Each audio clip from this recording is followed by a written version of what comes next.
महाराष्ट्र में plastic ban के फैसले ने खिलौने बनाने वाली कंपनियों की मुश्किलें बढ़ा दी हैं। खिलौने कारोबार से जुड़े लोगों का ये कहना है कि पहले ही चीनी खिलौनों ने उनकी मुश्किलें बढ़ाई हुई थी और अब प्लास्टिक बैन ने कारोबार को एक संकट में डाल दिया है।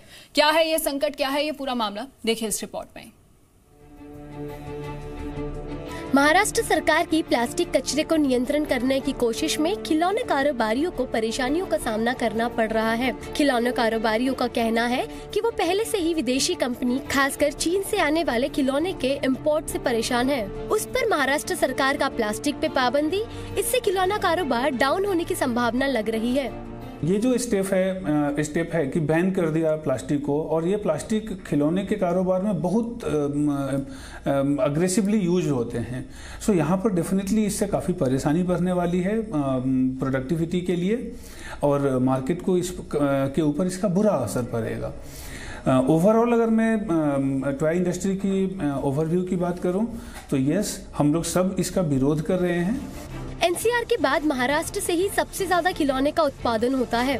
महाराष्ट्र में मुंबई में ही 20 से 30% और दिल्ली एनसीआर से 60% खिलौने बनाए जाते हैं और ज्यादातर बच्चों के खिलौने प्लास्टिक से ही बनाए जाते हैं, जिस पर सरकार और कोई विकल्प भी नहीं दे रही है। इसलिए कारोबारी इस फैसले से बिल्कुल खुश नहीं है, क्योंकि खिलौने कारोबार से जुड़े कई लोग हैं। प्लास्टिक बैन से कई लोगों के जॉब भी जा सकते हैं।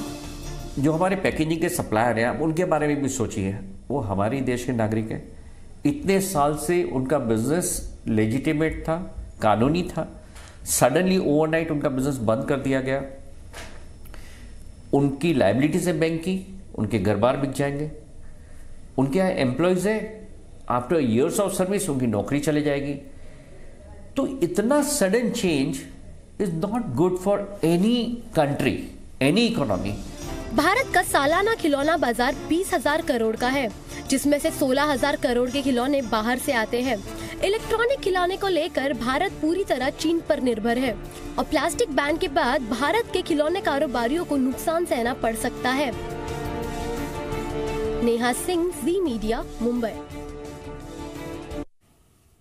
प्लास्टिक बैन ने कारोबार को संकट में डाल दिया है।